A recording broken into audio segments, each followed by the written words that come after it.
Assalomu alaykum, hurmatli 4-sinf matematika darslarimizni kuzatib borayotgan kuzatuvchilar. Sizlar bilan mana bugun 3-choragimizni matematika darslari bo'yicha berilgan oxirgi topshiriqlarni ko'rib boramiz ekan, Alloh nasib qilsa. Va bugungi darsimiz albatta odatdagidek yakuniy dars 116-betdagi. Va shu kungacha olgan bilimlarimizni bir qator bugun tahlil qilib, bir g'alvirni suvdan ko'tarib, nimalarni o'rganganimizni eslab olamiz ekan. Xo'p, biz nimalarni bilib oldik, nimalarni o'rgandik? Biz sonlarni o'nlik kasr yoki aralash kasr ko'rinishida yozishni o'rgandik. Demak, birinchi topshirig'imizda o'nlik kasr berilyapti va uni aralash kasrga aylantirish so'ralyapti. Yodimizda bor, demak, virguldan keyin ikkita xonasi bo'ladigan bo'lsa 100dan birlar ulushi bo'ladi. Virguldan keyin bitta xona bo'ladigan bo'lsa 10dan birlar ulushni tashkil qilar edi. Ya'ni avval ularni o'qib olamiz. 0,125, 3,10dan 4, 4,10dan 6, 0,10dan 1. Va shu sonlarni o'nlik kasrlarimizni biz aralash kasriga aylantiramiz. Xo'p, birinchisi aralash kasr bo'lmaydi, albatta butun qismi yo'q ekan, birinchi va oxirgisi oddiy kasrga aylanadi. Ya'ni 100dan 25 ko'rinishida yozamiz. Keyingisi aralash kasr 3,10dan 4. Ya'ni mahrajga 10 yozamiz, suratiga 4 yozib qo'yamiz ekan. Ya'ni qanday bo'ladi?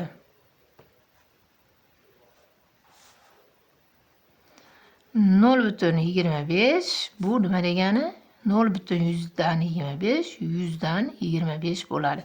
Oddiy kasrlarimizni butun qismi bo'lmaganda, demak, oldiga 0 raqami yozilmaydi. Xo'p, 3,10dan 4 teng bo'ladi 3,10dan 4 ga. 4,10dan 6 teng bo'ladi 4,10dan 6 ga. Va 0,10dan 1 ham mana birinchi misolimiz singari butun qismi bo'lmaydi, 10dan 1 deb yozib qo'yilaveradi. Endi B'sida o'nlik kasrga aylantiramiz ekan, ya'ni mahraji 10 yoki 100 dan iborat bo'lsa, bularni o'nlik kasr ko'rinishida yozish mumkin deb aytganmiz.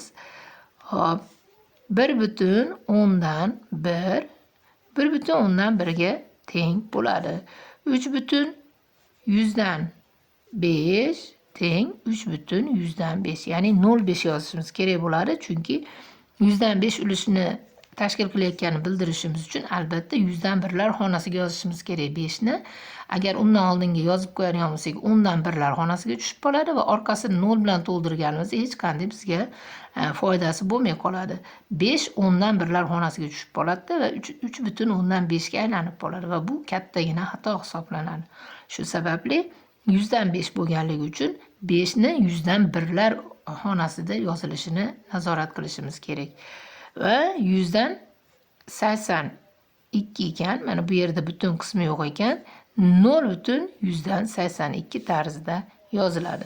Xuddi shunday 100dan 4 ham shunday. Ya'ni butun qismi yo'q ekan, 0,100dan 4. Mana bu yerda 82 o'zi ikki xonali son bo'lganligi uchun 82 tarzda yozildi, chunki 2 100dan birlar xonasiga tushdi. 80 10dan birlar, chunki o'zi 80 deb aytilyapti, 10dan 1 ulush ekanligi ma'lum. Shu sababli bu 10dan birlar xonasiga tushyapti. Keyingisida faqat 4 bo'lgani uchun kasr qismimizda 100dan birlar xonasiga tushishini nazorat qilishimiz kerak, ya'ni 0 bilan to'ldirib qo'yish kerak bo'ladi. Kasrlar qatnashgan masalalarni yecha olamiz.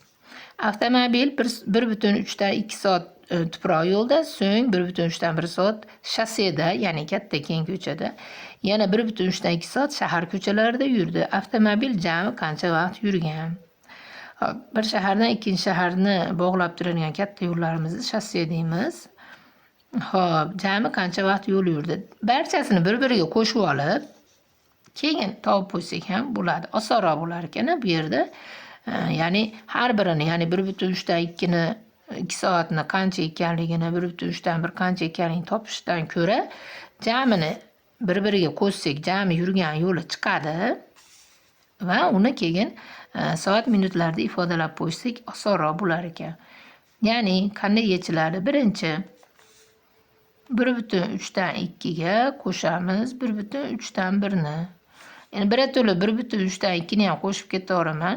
Yoki 1/3dan 2 ko'paytirib 2 plus 1/3dan 1 tarzda yozsak ham bo'ladi. Yoki buni alohida qo'shib keyin bu qo'shiluvchini keyin alohida qo'shsak ham bo'ladi ikkinchi ish qilib. Ahamiyati yo'q, baribir xil javob chiqadi. Baribir bu yerda mana ikkita amal ishlanyapti. Ikki amalli masala hozirgi holatda ikkita amal bajarilyapti. Xo'p, 3/3dan endi barcha suratlarni bir-biriga qo'shib chiqamiz. 5 va bu teng bo'ladi 4/3dan 2ga. Ana endi 4/3dan 2 soat bu nechaga teng bo'ladi? 3dan 2 soat nechaga teng bo'ladi? 4 soatu, ya'ni h bilan yozsam bo'lar edi. Endi 1 soatni 3 ga bo'lib 2 ga ko'paytirib qo'yishimiz kerak bo'ladi. Ya'ni 60 ni 3 ga bo'lamiz. 20 2 ga ko'paytirsak 40 minut. Demak, yo'l yuribdi avtomobil. Jami 4 soat 40 minut yo'lda harakatlanibdi. Javob 4 soat 40 minut va yo'lda yurgan deb yozsak bo'ladi.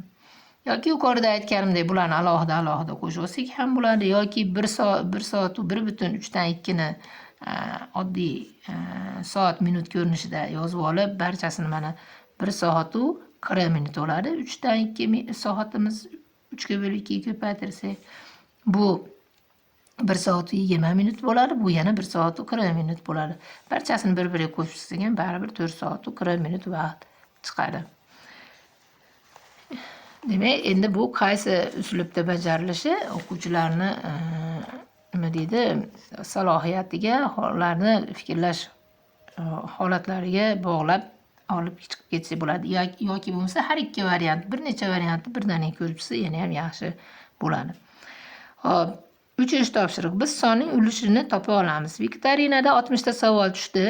Savollarning 3dan 1 qismiga qiz bolalar, 4dan 1 qismiga o'g'il bolalar javob berishdi. Qancha savolga javob berilmagan deb aytilyapti. Demak, avval savollarga javob berilgani nechta ekanligini topib olamiz, keyin berilmaganini. Xo'p.